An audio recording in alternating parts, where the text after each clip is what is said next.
So I'm just going to give you a brief walk through the complexities of MS. Anything I talk to you about could be like a day-long program. It is a very complex disease. It is the most common chronic neurological disease of young adults. It is immune-mediated, it's chronic, it's inflammatory, and it is a degenerative disease. Its pathological hallmarks are initially inflammation, then demyelination lesions, and axonal loss to the CNS. This lesion formation is attributed to an upregulated immune system. It's autoimmune, and we know we have many autoimmune diseases that are chronic in today's society, and MS is one of the more challenging ones. There is both white and gray matter involvement, and it's most often presented and characterized by relapses and remissions. There's an estimation of 1 in every 385 Canadians who are affected by MS, who have MS, which equates to approximately 98,000 in our country. There's approximately 8 million people living with MS in the United States. Worldwide, probably 2.3 million estimated. There's a higher prevalence in Northern European countries and those of Northern European ancestry. Highest incidence is in Caucasians. More women are affected than men, 2 to 3 to 1. 3/4 of the cases present between the ages of 15 to 45 years of age. This is the world distribution map. High areas of prevalence are the red zones, as you see. That encompasses all of Canada and northern United States. So it is very common in our country. What causes MS? Well, we still aren't absolutely positively sure, but what we have been able to do in fairly recent years is look at the factors that contribute to this disease. We know there is a genetic predisposition. They've identified over 200 gene SNPs. We know that it is a result of immune dysregulation, Th1, Th17, pro-inflammatory cells. B cells are being looked at very closely. But you know, I think every year they're looking at different immune cells and looking at their contribution to this disease. Environmental factors. We still believe the Epstein-Barr virus has a role to play in why this is manifested in adults. Vitamin D's been looked at, low vitamin D levels. Canadians typically do carry low vitamin D levels, particularly in the winter. Even in provinces like Alberta, which has a lot of sunshine, that sunshine isn't intense enough to keep our vitamin D levels up. Where we live, we know there's higher prevalence of MS in the northern latitudes. Smoking, obesity, diet, maybe salt has a role there, and of course all the new research with the gut biome may play a role. But it's all of these together, and so we haven't zoned in on an absolute cause, but we are certainly making advances. I always say to the patients I care for that we'll learn how to manage this disease or even treat it quite well before we ever zone in on the absolute cause of MS. Good thing is we've seen modifiable risk factors. Active smokers have a 40% increased risk. And it's dose dependent, meaning how many cigarettes you smoke. So if you quit smoking, you can modify a risk factor. If we impress in children, don't smoke in a country where there's a high prevalence of MS, it's a modifiable risk factor. Obesity. There are studies that have showed in girls, young women, 60 to 90% increased risk with obesity. That may also, vitamin D may also play a role in this because in obesity contributes to low serum vitamin D levels. In boys, 38 to 80% increased risk in some studies. And in women aged 18 with a BMI of more than 30 kilograms, twofold increased risks. So again, health, wellness, risk factors that we can actually change this course. Again, the Epstein-Barr virus, particularly infection in late adolescence, 10 times the risk. Can't do much about viruses, but zoning in on the Epstein-Barr virus and its impact on the immune system will help us understand this upregulation. And again, low serum vitamin D levels. In the MS program in Calgary, we recommend every patient take at least 4,000 IUs in the form of a supplement if they have MS. And all of us that work in the MS clinic take 4,000 IUs as a supplement. And if you looked at vitamin D levels, you will find that Albertans, usually, unless they're really conscious of a high diet, carry a low serum vitamin D. So we are certainly vitamin D believers in the Calgary MS program. So in order to understand this complex disease, right from the very beginning, they have tried to classify it because we know that presentation of MS is different in different people and the way that MS behaves is different in different people. So they came up with clinical phenotypes for MS, and they've modified these phenotypes based on the more we learn about MS. And phenotypes help us clarify the disease, help us approach it through treatment, even through rehabilitation, and it enhances the way we can explain it and research it and develop medications. These phenotypes are clinically isolated syndrome, which is the first episode of symptoms, relapsing remitting MS, about 85% of people present with this and are diagnosed with this, secondary progressive MS, which is what happens after having relapsing remitting for a while, and primary progressive MS. And this is a diagram that shows us what happens to MS over time. I'll go into them a little bit more specifically here in a minute. However, if individuals start with relapsing remitting MS, they have an onset, they have a relapse, the relapse goes away, they have a period of remission, and then in another period of time, it could be as early as a couple of months, it could be even a year, they have another relapse, so they have relapsing remitting MS. Over time, these relapses become more frequent, and then you have less remission, and then over time again, instead of having distinct relapses, you just have gradual progression with the occasional relapse in all of that. So that's relapsing remitting, secondary progressive.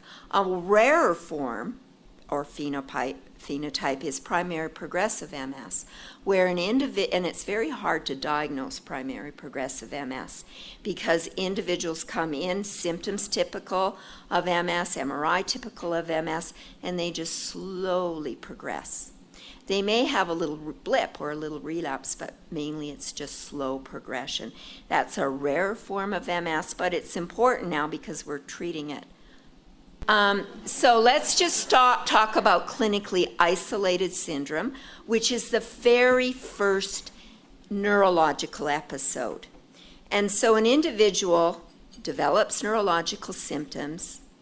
They last at least 24 hours. The symptoms are typical of inflammation in the brain or the spinal cord. You can have just a single neurological sign, like optic neuritis, which is inflammation of the optic nerve. Or you can have other signs as well, but in symptoms in the spinal cord. And we do an MRI. There might be one or two spots. But it's just the first episode. We're highly suspicious that it's MS, but we don't give them a diagnosis of clinically definite MS at this time. Lately, this CIS syndrome, we've zoned in on it more, and we can diagnose people much quicker than we did in the earlier days when this was classified and identified. Then once an individual has another episode of symptoms, we can diagnose them as clinically definite MS. Typically after this, they go into a pattern of relapsing remitting MS, as I described below, and you can see these relapses, remission, relapse, remission. The flat line is the remission period, and another relapse and then remission. But as they have more and more activity, they do not remit completely because the central nervous system is accumulating damage. And here is how over time it turns into secondary progressive. And this is the rarer form where it starts off very slowly. You may have a superimposed little blip of acute symptoms, and then it goes down back to this slow progression, and that's called primary progressive MS. Again, nobody fits a category completely, but being able to sort of define the different types of presentations help us zone in on how to manage and treat this disease. So if MS is left untreated, this is just another diagram of how we have that monosymptomatic initial event. We have more clinical events in the relapsing remitting phase, and then go on to after years where we don't have as much activity, but we have had damage accumulated and we have secondary progressive. So let's talk really briefly about the pathophysiology of MS. So we know in MS, the immune system targets the CNS. Individual's own immune system targets the central nervous system. There's a breakdown of the blood-brain barrier, allowing upregulated cells to go in and cause inflammation, demyelination, oligodendrocyte and axonal loss, and then gliosis or scarring. And when you have an accumulation of gliosis or scarring, this leads to disability and symptoms. In MS, the major cause of neurological disability is axonal loss. This is a very graphic picture of what an MS plaque looks like. And remember, in individuals with MS, they have multiple areas of gliotic scarring and loss of axons. This is a very famous discovery by Bruce Trapp, where he was able to demonstrate in MS that this inflammation, scarring, actually caused transection of the axons, and this can be displayed on MRI. And this has helped us a lot because if we can see this magnitude of damage, we can target treatments to prevent it. And so those little green balls are a transected axon. So we're getting inflammation, demyelination, scarring, and axonal loss with MS. We know that brain atrophy happens very early in the disease, and it is the cumulative effect of demyelination, axonal loss, and it's tissue shrinking. And the brain tissue can decrease at approximately a mean rate of 0.7 to 2% per year in patients with active MS, as compared to a normal control. So that's brain shrinkage. And this bottom diagram shows you the shrinkage of the brain, and it's quite dramatic in MS. So our treatments are geared towards preventing this demyelination and axonal loss. And this is a lovely, very simple picture, which really isn't, but I think it's beautiful and colorful. And if you sort of look at it and chisel it off, and particularly if you zone in on the impact of these cells on the nerve as they cross the blood-brain barrier, we're really focusing on Th1 cells and B cells when we're targeting our treatments.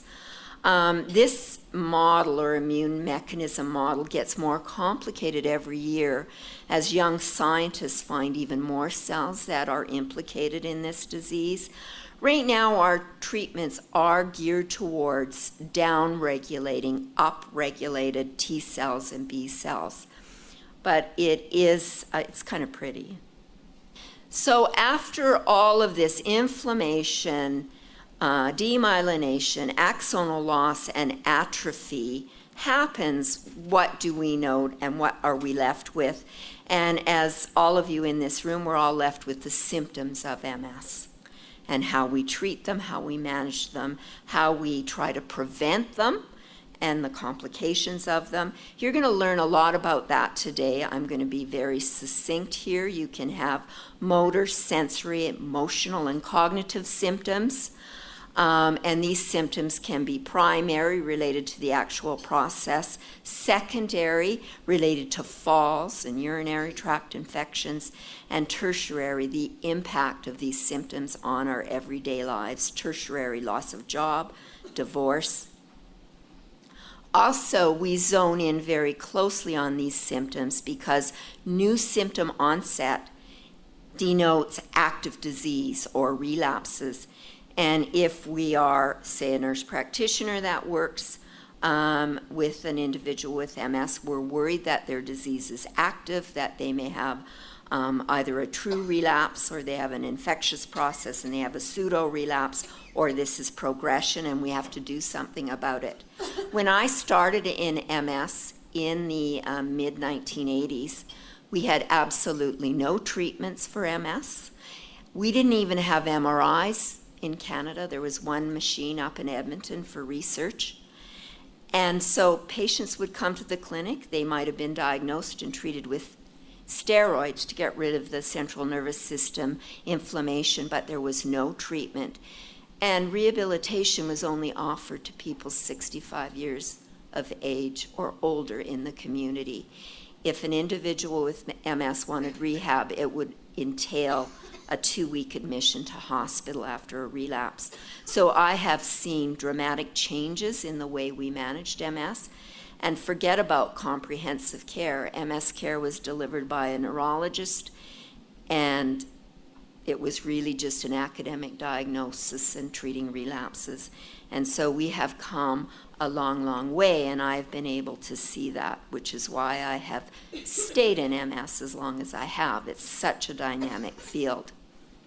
Some of the common MS symptoms, which your team will talk about today: fatigue, big symptom.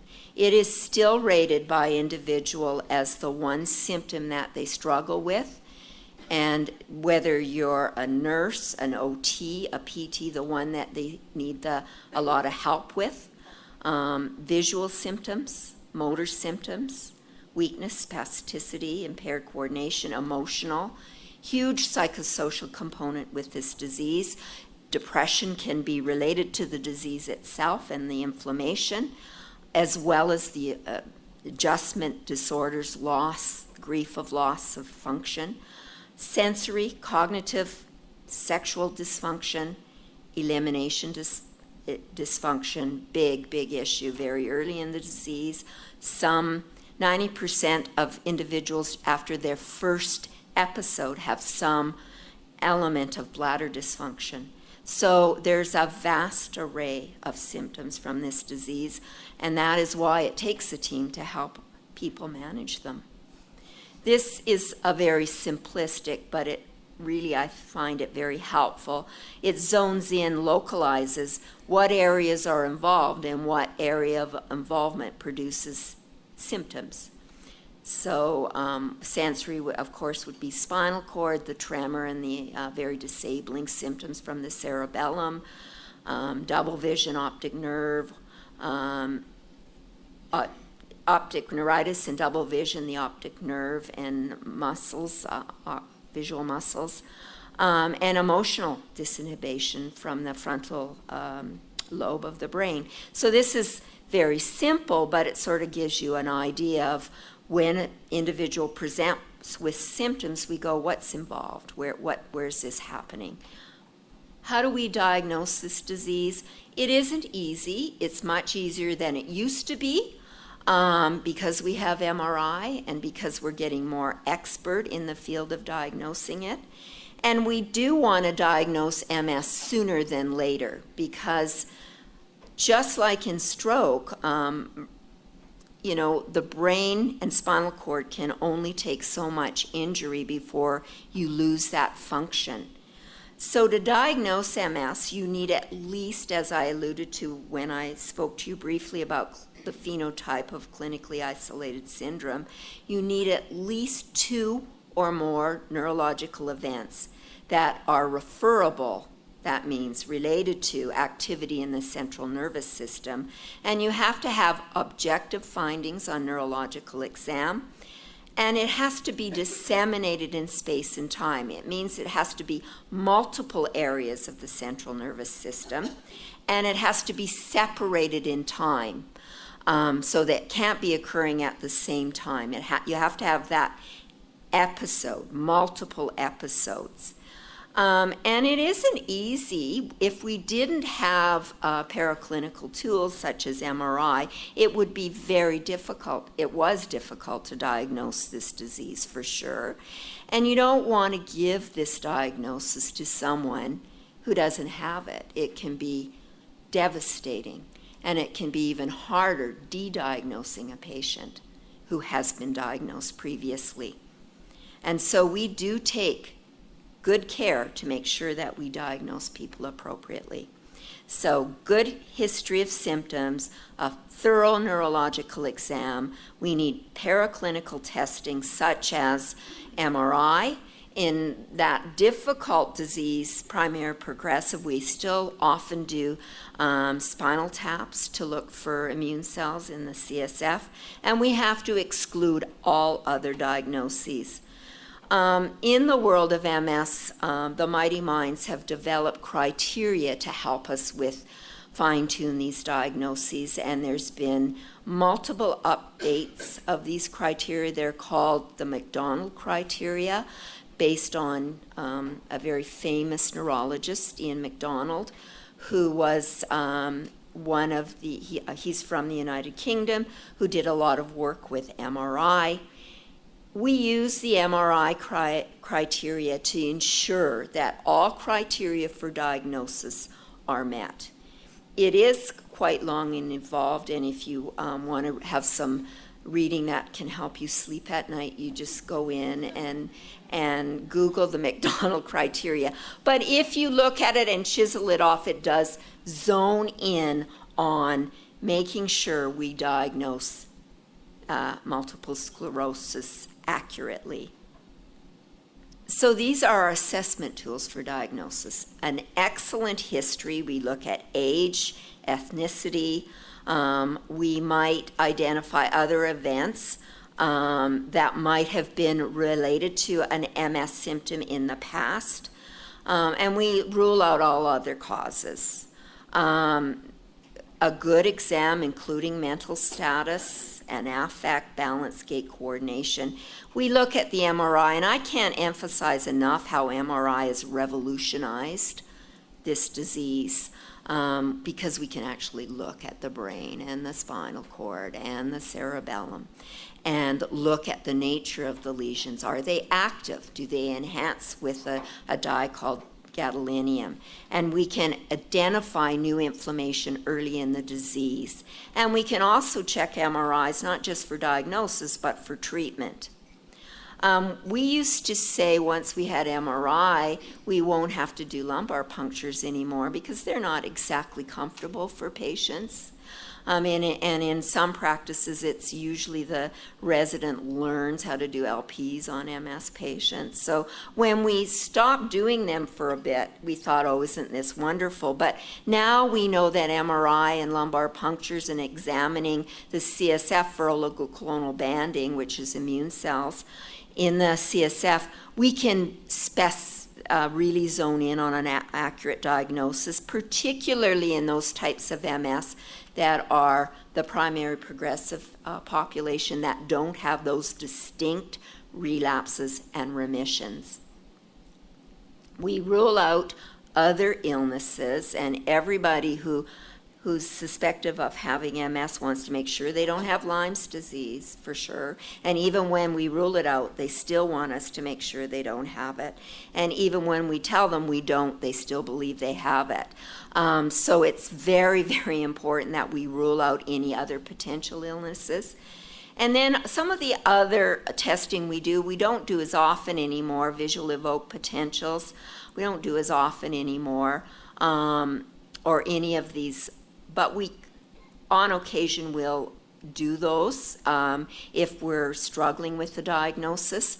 In the early days, we used to use the visual, brainstem, and sensory evoked potentials a lot to solidify our diagnosis of MS. This is a diagram of typical lesions. The far corner, that GAD-enhancing lesion in the far left-hand corner, we use a lot for diagnosis. We also use it a lot to see if their disease is active and if a treatment we're using is actually settling the disease down. You've got your T2 hyperintense lesions. But when we diagnose MS, these little descriptions are important because to have a positive MRI scan for the diagnosis of MS, we look for lesions typical of all of these: juxtacortical, paraventricular, infratentorial, and T2 hyperintense and GAD-enhancing. We also look for lesions in the spinal cord. So this is a typical lineup of images that we look to solidify the diagnosis and also to look at to see how a patient's doing, to see if their treatment's doing okay. We want to settle down all these GAD-enhancing lesions. We will always see spots on T2, and you'll see faint spots, but once we get them going on treatment, we don't want to see that lesion, that GAD-enhancing lesion, because it signifies a breakdown of the blood-brain barrier and active disease. This diagram shows you a spinal lesion. We have to be careful really looking at a spinal lesion because there is another variant of a demyelinating disease called neuromyelitis optica or spectrum disorder, and so which is involving the spinal cord much more than the brain, and we're zoning in on that. It's distinct from MS, so we do pay attention to spinal imaging as well.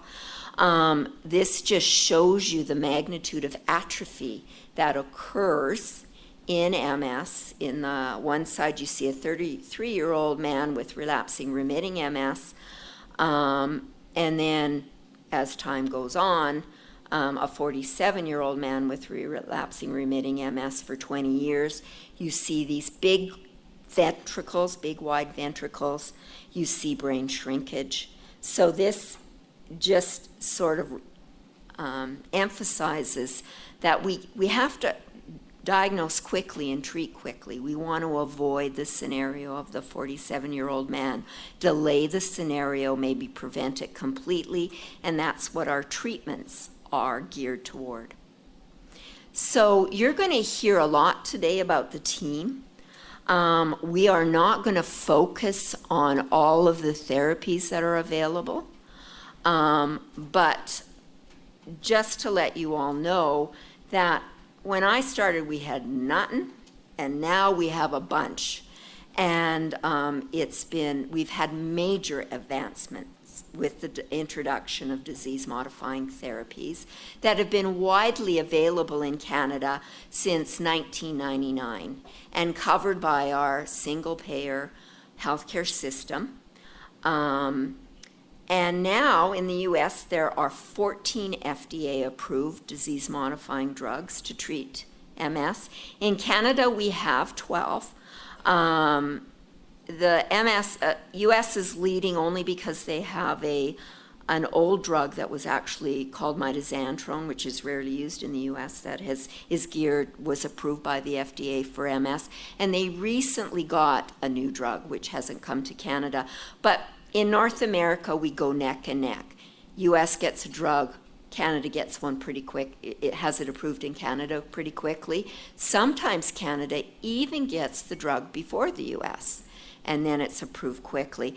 But there are all of these. We've got injectable drugs, we've got oral drugs, we've got intravenous drugs now. And we are now designing the drug to the patient. Earlier in the disease and in mild disease and in young women of childbearing years, they may not want to take a drug that could potentially impact fertility or be dangerous should they conceive while they're on it. So we have a drug called glatiramer acetate that a young woman with not super active disease can take and can be quite effective, and she can even become pregnant on it. Some women stay on it while they're pregnant, and certainly a lot will get back on it when they're nursing their baby. If we've got really highly aggressive disease, and we often see this in young men, highly inflammatory, with these enhancing GAD lesions all over their brain and some in the cord, we may get a bit more aggressive. So I'm not going to go into them all, but these are drugs that MS nurses hate to love. They love them because they have made a huge difference in the health of patients with active MS. We are delaying progression. We are controlling the number of relapses very earlier on. But they're all very expensive. They require pre-approval, pre-authorizations. We have to work very closely with insurance companies. The more aggressive drugs require a lot of monitoring. And so disease-modifying therapies, or DMTs, take a lot of our time in the MS program. And as we're going to hear today, there's a lot of other things that we need to focus on. So thank heaven we have comprehensive teams and our multidisciplinary rehab team to help us with symptom management, because this is just a big, vast field, and these are complex therapies. They're extremely expensive. I think the cheapest one might be $14,000 a year. But they're amazing. It's so wonderful to see someone come in with an MRI that has multiple lesions that light up, and they feel so desperate, and we get them on therapy, and they feel better. Their fatigue improves, their disease is settled, they have less symptoms settle down, and they can get on with life and feel better. So it's no longer that grim news at the beginning. We can actually treat this disease. So that is your little walk through a very quick overview of some of the complexities of MS. And it's still very important. It's still a clinical diagnosis. We use phenotypes to help us treat and diagnose. Again, the majority will start off with this relapsing remitting pattern, and we have lots of common symptoms in MS, and every individual with this disease is quite unique, and so we have to sort of target our treatment. To treat MS, we need combination therapy, we need medication, but we also need wellness, we need rehabilitation, we need psychosocial support. It is a disease that requires multiple modalities of treatment, and it's great to be a practitioner in the MS field right now, and you're going to hear about some of these other supports, management, and treatment. So thank you.